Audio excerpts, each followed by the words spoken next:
আসসালামু আলাইকুম my dear listener, আশা করছি আপনারা সকলেই ভালো আছেন, সুস্থ আছেন এবং সেফ জায়গায় আছেন, সেফ আছেন।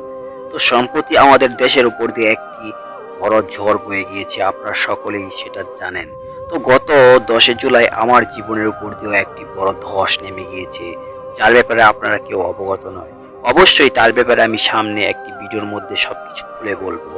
তো আবারও নতুন করে নতুনভাবে রহস্যময় পৃথিবীর কৌতূহলে আমি ফাহিম আশরাফ নতুন একটি ভয়ঙ্কর ভৌতিক ঘটনা নিয়ে আপনাদের মাঝে উপস্থিত হলাম।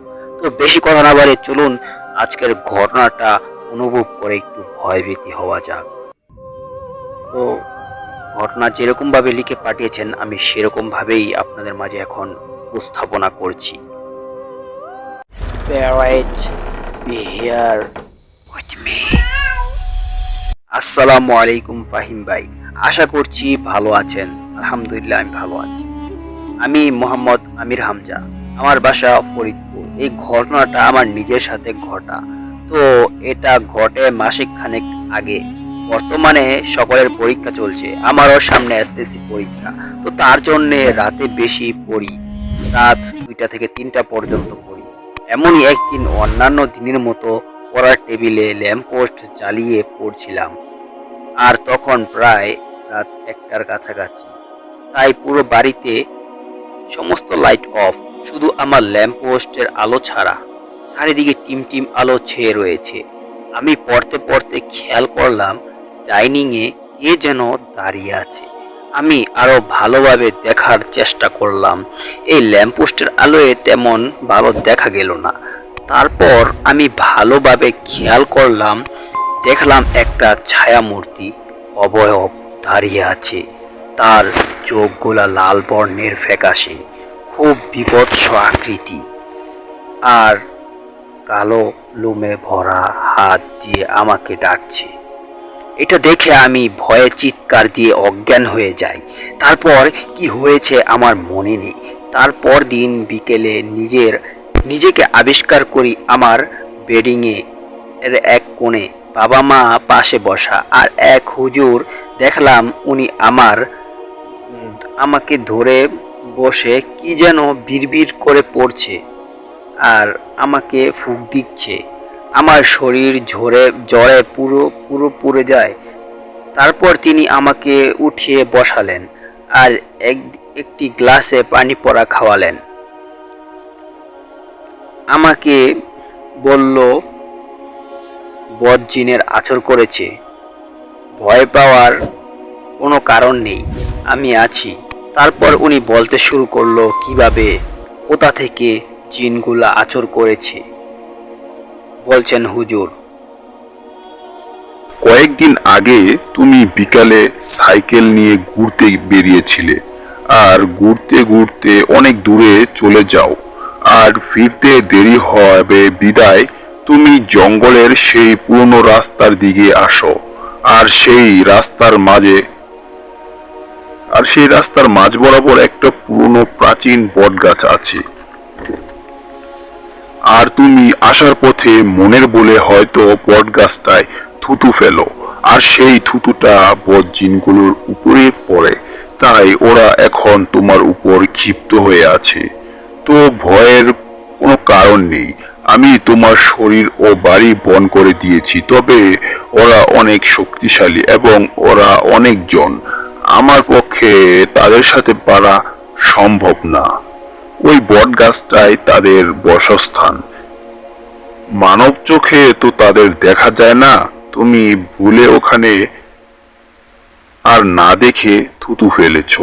তাই আমি ওদের সাথে কালকে একটি বোঝাপড়া করব। আমি আগামী পরশু আবার আসব। তোমাকে যে ওয়াজিফা দিয়ে যাচ্ছি এগুলা পাঠ করবে, আর বাড়ির বাইরে বের হবে না।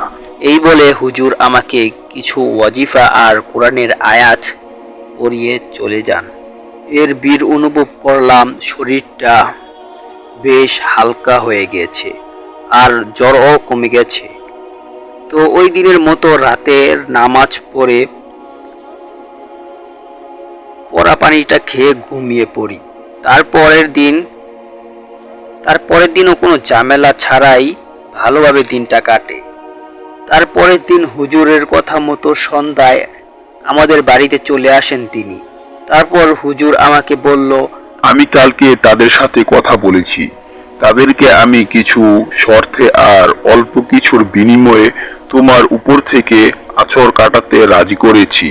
আগামী শনিবার সন্ধ্যার একটু আগে 17টি মুরগি, 60টি হাঁস, 5টি কবুতর আর 10 কেজি মিষ্টি এগুলা এক দামে কিনে তোমাকে একা দিয়ে আসতে হবে। দিয়ে আসার সময় পিছনে আর ফিরে তাকাবে না।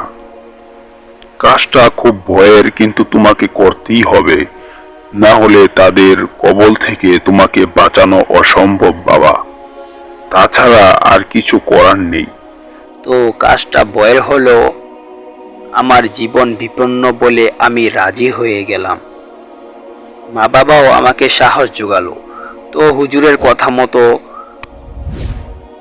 কোনো দরদাম ছাড়াই একদমে কিনলাম 17টি মুরগি, 60টি হাঁস, 5টি কবুতর আর 10 কেজি মিষ্টি।